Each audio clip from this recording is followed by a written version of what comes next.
Spa. This is going to be episode 1 of the car wash details. We got the car clean, clay bar, blow out all the vents and crevices so as I'm using the machine and Eric is using the machine, we don't have water coming down. Next, we need to inspect the paint carefully.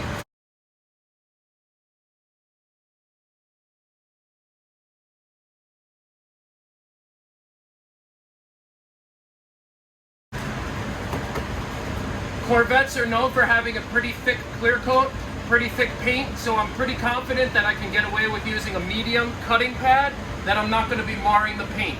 So first step we're going to do, we're going to pick a panel, and then we're going to work the paint, do one little tiny section as a test, and see how it's coming out. Right now, under these lights, which are harsh LED 6500Ks, it shows everything. So I'm noticing a lot more scratches that I didn't notice before when I spoke to the customer, and that's when you really have to thoroughly inspect paint before giving someone a price. So again, this is going to be a 2-step polish. We're going to do a medium polish with a heavy cutting pad, and then we're going to bump it down to a micro polish with a fine pad. So we'll take you through the steps and we'll see how the transformation comes out. So this is what we're going to start with. I'm using a Rupes polisher. I'm going to go on probably a 3000. Got a fresh pad that we're going to prep, medium. We have fine cut by Kosh, and we also have pretty much the same comparable polish from Rupes. So we're going to try them both and see how it looks. Okay, so we did a single pass. Now remember, it's not just the pad, the chemical that affects the way the paint's going to come out. It's the pressure and speed of which you're going to use on the machine. So I'm going to bump up the pad. I'm happy, but I'm not that happy.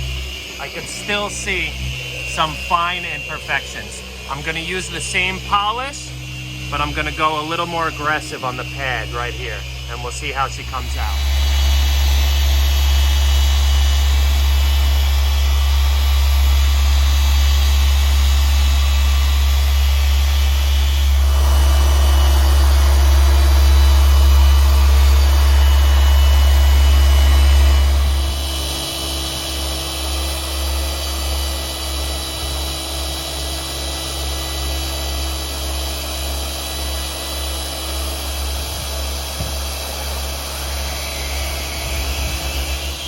Alright, so as Eric finishes up, remember we're using a heavy polish with a Rupes and a heavy cut pad meant for compound.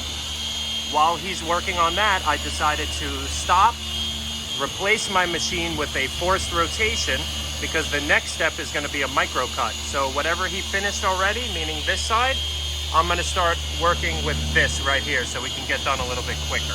It's going to come out beautiful. So you always need to follow a heavy polish. You should follow it with the micro cut, and wait till you see how the paint comes out with that.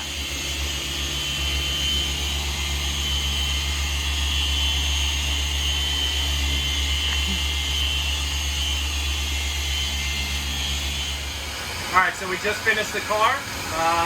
Take a look. All the edges have to be perfect.